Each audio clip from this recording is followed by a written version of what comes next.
this is despite the talent that was acquired by Kelly that's currently on the roster not being elite or being good enough to win the whole deal. This team's still going to be one of the 10 best teams in the country, correct? Yeah, they are. I do think this schedule is a lot tougher than the last couple years. And I know Notre Dame's schedule is always a big thing people want to debate. Opening at Ohio State's no picnic, but you also do have Clemson, upstart, USC. Okay, those are two big ball games. You got BYU and Vegas. I think that's going to be a lot trickier than Notre Dame people want to make it. So I do think the schedule is a little tougher this year than the last couple. You're also breaking in a brand new head coach, a mostly all brand new staff. By the way, a new quarterback.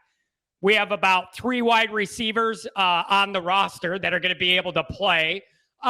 So there's just going to be a lot of moving parts. Week 1, there's always a little bit of inherent randomness to week 1.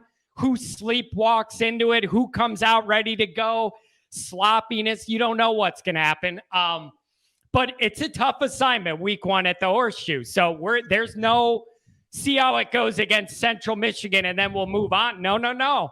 So you got to be ready right away. I could see that game going a bunch of different ways. I really could. And it's just kind of wait and see, I guess. How do you see that? What do you feel about this matchup?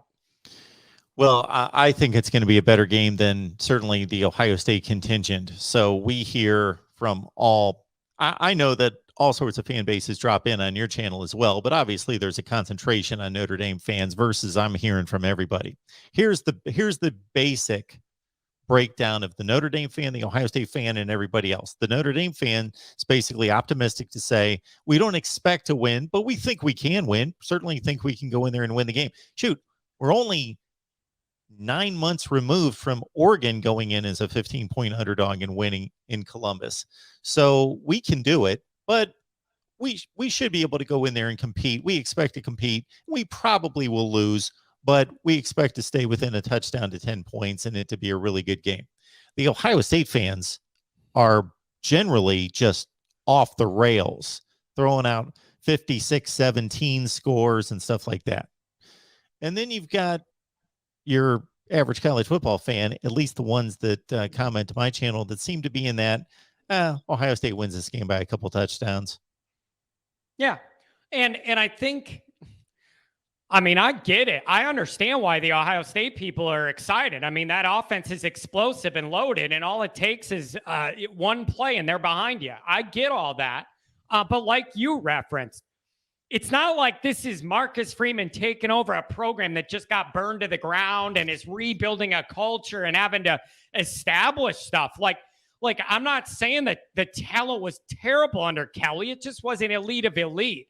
I think the only thing Notre Dame needs to avoid, if they stay within a touchdown or 10 points, nobody's going to go, oh, look at this horrible team, whatever. They just have to avoid a nightmare where it all goes wrong, everything, just new coaches and new quarterback, and it just kind of goes off the rails. All those people at the Horseshoe been drinking all day. It's loud, and it just all goes down the crapper. I mean, I have too much scar tissue from Brian Kelly in those ball games. But I agree with you on the Notre Dame take. Yeah, we think we can hang in there. There's no doubt to me Ohio State's a more established program right now. At home, on paper, they should win the ball game. But it's football. It's not played on paper. So that's kind of how I'm looking at it. If they lose and it's not embarrassing, I'm not going to have a panic attack over it. I'm not. It's week 1, year 1, game 1 with the other guy's talent that nobody thought was good enough. That's how I look at it, really. The major legitimate concern for Ohio State is that the defense was bad for most of 2021. Jim Knowles comes in from Oklahoma State. He's an exceptional defensive coordinator. There is no reason for Ohio State's defense to be anything close to what it was last year. That's unthinkable based on having 3 5-stars just in the defensive line. So it's unthinkable. However, cautionary tale, Jim Knowles improved the Oklahoma State defense and raised it to a top 5 unit. It took him 4 or 5 years to do that. They actually regressed his first 2 seasons at Oklahoma State before he finally improved the defense. They don't have preseason games. It's not the NFL to work the kinks out against live action. This is going to be a testing ground for an Ohio State, a new Ohio State defensive scheme with the bullets flying week 1. Yeah, and I mean, Notre Dame's best path to victory here, or to keep a 1-score game late in the game, is making their defense their offense. Be able to run the ball, be able to eat up. Every minute you got the ball is another minute. All of those exciting offensive players they have aren't out there, okay? So I think Notre Dame really does it. Last year, that offensive line held Notre Dame back. It took them through half the year to be able to even function, which is a rarity in Notre Dame offensive line play recently. Injuries, they had issues. We expect this line to be able to perform early and often. And so Notre Dame's best path here is to be able to keep that ball, move it down the field, eat up some time, put some points on the board. That's going to be their clearest, best path to keep this game close. And then use some of that Michigan template.